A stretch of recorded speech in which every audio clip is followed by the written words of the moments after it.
단체보험 판매 프로세스 6단계 중에서 네 번째 단계인 분석 설계 단계를 같이 한번 보도록 하겠습니다. 자, 이 분석 설계 단계에서는 손해배상의 개념을 이해를 해야 되고, 이 손해배상에서는 보상과 배상, 즉 산재보상과 민사배상의 차이를 구분할 수 있어야 되겠습니다. 산재보상은 기본적으로 유족연금 1300일치와 장의비 120일치가 지급이 되고요. 민사배상에서는 일실수익과 일실퇴직금, 위자료가 배상이 되기 때문에 배상액에서 차이가 좀 난다라고 볼 수 있습니다. 손해의 개념을 보면 손해에서는 사고로 인해서 피해자가 치료비라든지 이런 부분들에 대한 지출, 이 부분은 적극적 손해라고 하고 주로 산재 처리합니다. 반면에 이제 사고가 나면 피해자들이 소득이라든지 수입이 감소하거나 또는 상실될 수 있고, 또 사고로 인해서 피해자나 그 가족들이 정신적인 어떤 고통을 당할 수 있습니다. 이 부분은 소극적 손해와 정신적인 손해라고 하는데 주로 민사배상에서 담당하는 부분이라고 볼 수 있고요. 소극적 손해에서 보면 이 피해자들의 유족들 또는 피해자들의 수입 부분이기 때문에 여기서 발생하는 게 이제 일실수익과 일실퇴직금이라는 부분이 개념이 나오게 됩니다. 자, 우리는 손해배상이라는 개념을 이해하기 전에 가동연한이라는 부분을 먼저 알고 가셔야 되는데, 이 가동연한이라는 것은 육체 노동자들이 일할 수 있는 기간이라고 간단하게 정의를 할 수 있고요. 주로 오른쪽에 보시면 적혀 있습니다. 건설직 노동자나 가사 도우미 등 주로 육체적 노동자가 일을 해서 소득을 얻을 것으로 예상되는 연령의 상한이다라고 되어 있고, 주로 이 가동연한은 사고가 났을 때 또는 사망하거나 어떤 장애가 생겼을 때 법원이 손해배상액을 산정하는 기준이 된다라고 보시면 될 것 같습니다. 자, 손해배상에서 이 가동연한이라는 것은 우리나라에서는 그 시대적 상황이라는 이런 부분을 감안을 해서 1989년도에 60세로 정해져 있었습니다. 근데 30년이 지나서 여러 가지 시대적 상황이 바뀌었잖아요. 그래서 지금 2019년도 2월 달에 대법원에서 65세로 확대를 했습니다. 이 65세로 이 가동연한을 바꿨다, 늘렸다라는 부분은 전체적으로 어떤 손해배상에서 보면 사망금액, 배상금액이 늘어났다라고 보시면 될 것 같아요. 가동연한의 연장 의미를 보면 예를 들어서 20세 취업하지 않은 미취업자가 사망을 했다라고 보면 이 사람은 65세까지 일을 한다라고 보는 거고요. 결국 이때까지 발생되는 일실이익을 보면 3억 한 3천 정도 될 거다라고 보는 거고, 기존의 60세 대비해서는 한 2,600만 원 정도 증가했습니다. 저희 배상 증가액을 보면 산재보험금은 크게 가동연한하고는 상관이 없습니다. 유족급여 같은 경우는 1300일치 일당으로 환산을 해서 주는 부분이기 때문에 유족급여랑 장의비 해도 9,700만 원 정도 되는 거고요. 자, 민사배상이라는 부분은 일실수익을 계산할 때 가동연한이라는 부분이 들어가기 때문에 이 부분에 좀 늘어난다고 보시면 될 것 같고, 기존에 30세 기준으로 월 한 200만 원 받는 사람이 예를 들어서 사망을 했다라고 보면 민사배상 금액은 한 3억 8천 정도 발생을 했었는데, 가동연한이 65세로 확대가 되면서 민사배상금이 한 4억 3천 정도 발생을 하게 됩니다. 이 부분에 대해서 조금 더 구체적으로 계산하는 방법이랑 이 부분을 말씀을 드리도록 하겠습니다. 자, 손해배상의 개념을 같이 한번 이해해 보도록 하겠습니다. 산재보상액을 먼저 보면 산재보상액은 1300일치의 일평균 임금과 120일치의 장의비로 구성이 되어 있습니다. 왜 따로 계산을 하냐면 장의비는 매년 최저 기준과 최고 기준이 공시가 돼서 그 기준이 적용이 되기 때문에 그렇습니다. 자, 여기서 일평균 임금은 월 평균 임금을 30일로 나누시면 됩니다. 월 200만 원 같으면 나누기 30을 해서 66,667원이 되는 거고요. 2020년 장의비 기준은 최저 기준이 1,143만 8,960원이고 최고 기준이 1,586만 7,020원입니다. 이게 이제 산재보상의 개념이고요. 민사배상을 말씀을 드리겠습니다. 민사배상은 일실수입 산출을 하고요. 일실퇴직금 산출을 하고 위자료 산출을 합니다. 일실수입을 산출할 때는 평균임금을 먼저 산출을 해야 돼요. 매월 받는 평균 월급과 상여를 다 더해서 나누기 12를 하면 되는 거고요. 이 평균임금을 정년까지 남은 기간 동안에 곱해주면 됩니다. 그 다음에 정년 이후에는 도시 일용 노임으로 계산을 하는데 65세까지 계산을 하면 되고요. 도시 일용 노임은 일용직 노동자의 일평균 임금이 매년 공시가 돼요.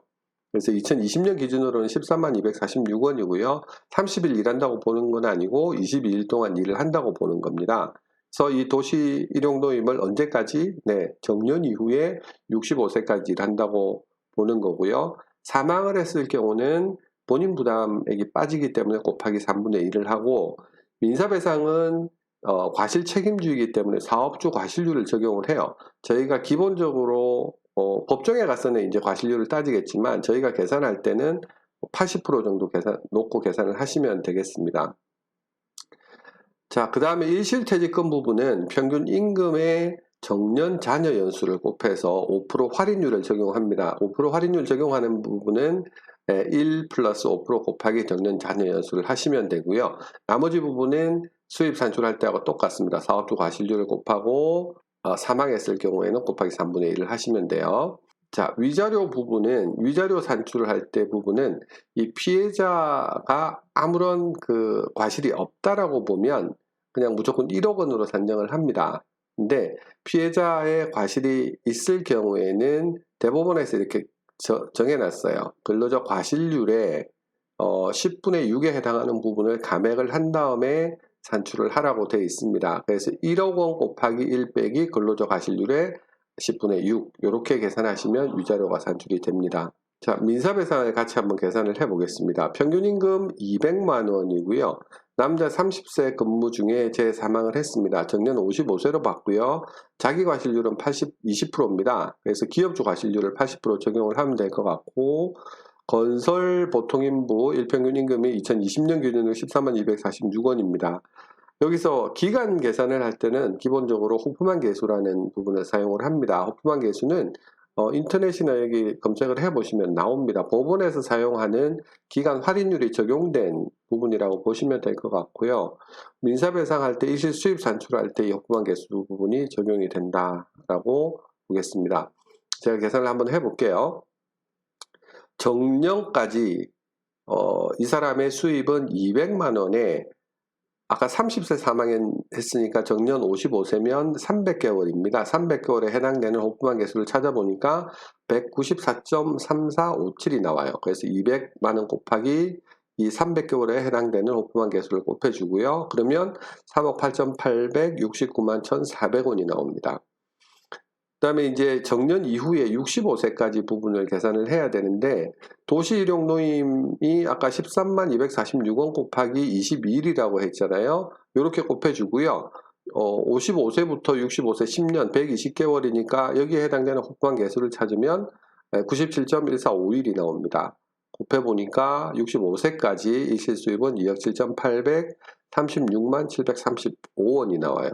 두 개를 합산을 하면 되겠죠. 그래서 요 두 개 3억 8,869만 1,400원과 2억 7,836만 735원을 더해서 사업주 과실률 곱해주면 됩니다. 80% 곱한다고 했어요. 곱하기 사망했으니까 3분의 1을 해줍니다. 일실수입은 이렇게 계산을 하시면 3억 5,576만 1,138원이 나와요. 자, 이게 일실수입이고요. 일실 퇴직금 산출을 해볼게요. 퇴직금 산출할 때는 호프만 개수 적용하지 않고 그냥 기간까지 남은 기간을 계산을 하시면 됩니다. 25년 남았잖아요. 곱하기 평균임금 200만 원을 곱해주고 나누기 5% 할인율 적용을 하면 됩니다. 1 플러스 5% 곱하기 25년을 하면 숫자가 나오겠죠. 곱하기 80% 곱하기 3분의 1을 하면 1185만 1733원이 나옵니다.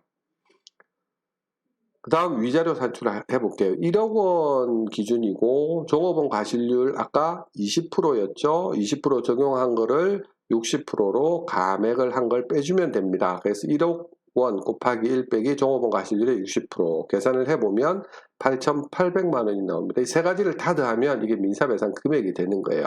3억 5,576만 1,138원에 1,185만 1,733원 플러스 8,800만 원 더하면 4억 5,561만 2,871원이 나옵니다. 자, 이 금액이 민사배상 금액이고요. 여기서 산재배상액을 빼주면 되겠죠. 산재배상 계산 한번 해볼까요?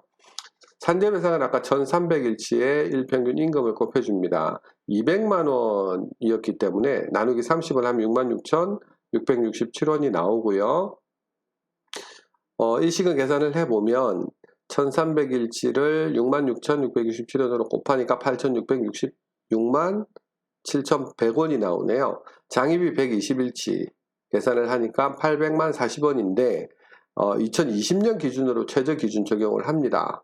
2020년 기준 최저기준 적용하면 1143만 8,960원이 나와요. 두 개를 더하면 9,800 10만 6,060원이 나오네요. 그래서 민사배상에서 산재보상을 빼준 게 기업 사고가 났을 때 기업주가 배상을 해야 되는 기업주 부담분이에요. 4억 5,500에서 9,800을 뺀 3억 5,750만 6,811원이 되겠습니다. 단체보험이라는 것은 산재사고가 났을 때 우리 대표님들이 항상 생각하시는 게 우리는 산재보험에 들어있으니까 문제 없다라고 생각하시는 대표님이 의외로 많습니다. 그렇지만 산재사고 나면 요즘은 100% 그냥 민사소송 간다라고 보시면 될 것 같고, 민사소송 가지 않으려면 사전 합의를 해야 됩니다. 그 합의금은 거의 민사소송에 상응하는 금액으로 되겠죠. 다시 얘기하면 산재사고 나면 기업이 추가로 배상해야 되는 금액은 무조건 발생한다라고 보시면 될 것 같고, 아까 30세 기준으로 했을 때 4억 3천에서 4억 5천 정도 나오잖아요. 그 200만 원으로 봤을 때 그렇습니다. 그러면 여기서 산재배상 금액은 지금 크게 변동이 없었잖아요. 1억 미만으로 나오기 때문에 기업이 추가적으로 배상해야 되는 금액은 3억 3천에서 3억 5천 정도 발생을 합니다.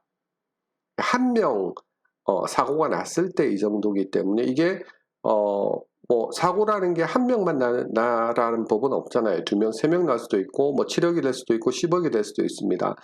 우리 중소기업들, 특히 규모가 적은 회사들 같은 경우는 사고가 이렇게 나서 한꺼번에 큰 배상 금액이 발생한다라고 하면 사업을 더 이상 영위하기 어려울 수도 있습니다. 그래서 그렇다고 이 부분을 사고 때문에 몇억 또는 몇십억을 통장에 넣어놓고 그냥 운용 자금으로 쓰지도 않고 그냥 쟁여놓을 수는 없잖아요. 그렇게 할 수 있는 기업도 별로 없습니다. 그래서 이 부분은 기업 입장에서 보면 리스크를 최소화할 수 있는 부분이 단체보험 가입하는 거예요. 그래서 단체보험은 사실 큰 부담이 없습니다. 인당 보험료가 그렇게 비싸지도 않고 적은 보험료를 내고도 기업 입장에서는 사고 났을 때 엄청난 금액을 배상받을 수 있다. 냈던 보험료에 대해서는 나중에 기간이 지나면 70%까지 환급이 될 수도 있다. 또는 50%까지 환급이 될 수도 있다. 그 다음 뭐 일정 부분은 이 냈던 보험료에 대해서 뭐 세제 혜택을 받을 수도 있기 때문에 기업은 무조건 단체보험은 도입을 해야 된다. 이게 당위성이고요. 단체보험의 필요성이에요. CEO, 대표님들 입장에서는 사업하실 때 이 리스크는 무조건 해지를 하고 가셔야 되는데 가장 베스트한 방법은 단체보험 가입이라는 거죠. 자, 지금까지 저희가 단체보험 판매 프로세스 중에서 초기 시장 발굴부터 분석 설계까지 한번 알아봤습니다.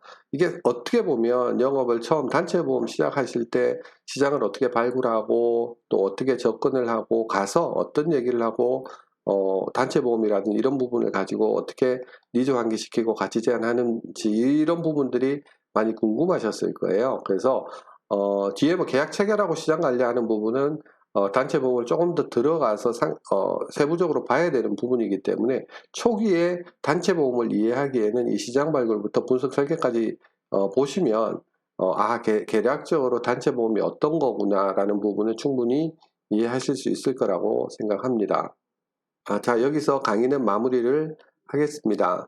이후에 단체보험 부분은 조금 더 세부적으로 상품부터 제가 여러 가지 부분을 다시 한번 더 강의를 드리도록 하겠습니다.